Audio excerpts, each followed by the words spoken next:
जय हिंद दोस्तों, इस वीडियो में आप सभी का स्वागत है। वीडियो बहुत इंपॉर्टेंट है बोर्ड एग्जाम के लेकर, मैट्रिक एग्जाम के लेकर। देखिए, इसमें से एक नंबर पक्का आप लोगों से पूछ लेगा और इस वीडियो से आप लोगों को एक नंबर जरूर निश्चित रूप से बनने वाला है। तो सबसे पहला चीज़ है रैखिक बहुपद के व्यापक रूप लिखे। तो रैखिक बहुपद के व्यापक रूप होता है ax plus B equal to not zero. और ए का मान यहाँ पर जीरो नहीं होना चाहिए। ए के मान कितना नहीं होना चाहिए? जीरो नहीं होना चाहिए। अगर यहाँ पर ए के मान हम लोग जीरो रखेंगे तो एक्स का वैल्यू खत्म हो जाएगा, पूरा जीरो हो जाएगा, चर ही खत्म हो जाएगा। तो जब चर खत्म हो जाएगा तो व्यापक रूप भी खत्म हो जाएगा। तो इसलिए ए बराबर जीरो नहीं होना चाहिए। दूसरा देखिए, द्विघात बहुपद के व्यापक रूप लिखे। तो a x square plus b x plus c equal to not zero, equal to not zero. यहाँ पर भी दोस्तों ए के मान जीरो आपका नहीं होना चाहिए, क्योंकि यहाँ पर अगर ए के मान हम जीरो रखते हैं तो पूरा जो एक्स स्क्वायर है ये पूरा जीरो में कन्वर्ट हो जाएगा। जब जीरो में कन्वर्ट हो गएगा तो इसका द्विघात बहुपद का कोई वैल्यू ही नहीं रह जाएगा, क्योंकि घात इसका दो बचना चाहिए, जबकि जीरो में कन्वर्ट हो जाएगा ये। उसी तरीका से ये तो सबसे ज़्यादा इम्पोर्टेंट है। यही अब की बार पूछने वाला है दोस्तों, यही इसको बोर्ड मॉडल आप कर लीजिए, यही पूछेगा त्रिघात बहुपद के व्यापक रूप लिखे। कुछ याद हो या ना हो बहुपद में, ये जरूर आप लोग याद कर लीजिएगा। अभी हम ट्रिक से बताएंगे, सब चीज़ें याद हो जाएगा। A x cube plus b x square plus c x plus d equal to not zero. यहाँ पर भी दोस्तों ए के मान जीरो नहीं होना चाहिए, यानी यहाँ पर ए के मान जीरो नहीं होना चाहिए। चलिए आइए हम ट्रिक से समझते हैं कि कैसे इस चीज़ को लिख सकते हैं। आइए देखिए, इस चीज़ को हम लोग ट्रिक से समझते हैं।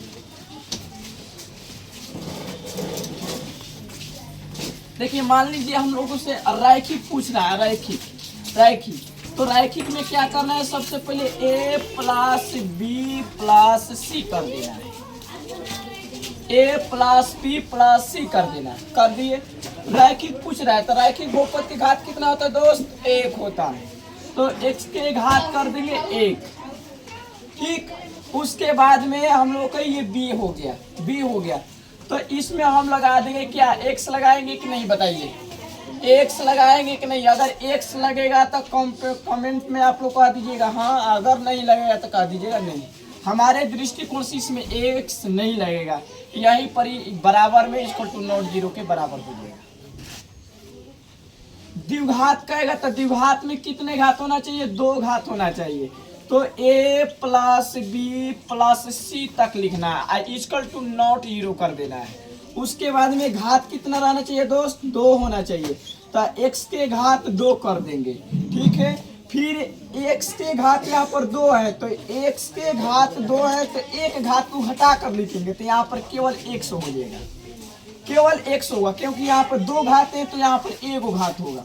और यहाँ पर फिर x से घात केवल एगो x है, फिर एगो घटा देंगे x इसमें से, तो यहाँ पर एक्स एक भी नहीं बचेगा, तो इसलिए सी के सी जस्ट तस रह जाएगा। तो ये अभी आप लोगों को समझ में आ गया।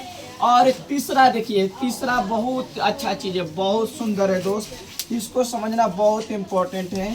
कुछ नहीं करना है, ए प्लस बी प्लस सी और प्लस डी करना है और लास्ट में इक्वल टू जीरो कर देना है। अब क्या करना है? कह रहे त्रिघात बहुपद के व्यापक रूप लिखिए।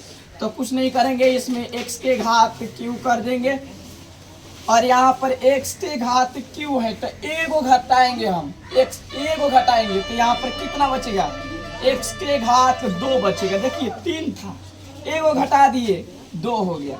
यहाँ पर दो है, फिर एगो घटा देंगे, x बच गया। फिर यहाँ पर एगो है, एगो फिर घटा देंगे, यहाँ पर कुछ नहीं, केवल d बच जाएगा, इक्वल टू नॉट के बराबर कर देंगे। तो यही है त्रिघात। ये हो गया आपका रैखिक बहुपद के व्यापक रूप, ये हुआ द्विघात बहुपद के व्यापक रूप, और ये हो गया त्रिघात बहुपद के व्यापक रूप। आइए, सबसे ज्यादा इम्पोर्टेंट है दोस्त त्रिघात बहुपद के व्यापक रूप। यह वीडियो से आप लोगों को समझ में आया कि नहीं, जरूर आप कमेंट बॉक्स में बताइएगा। जय हिंद दोस्तों।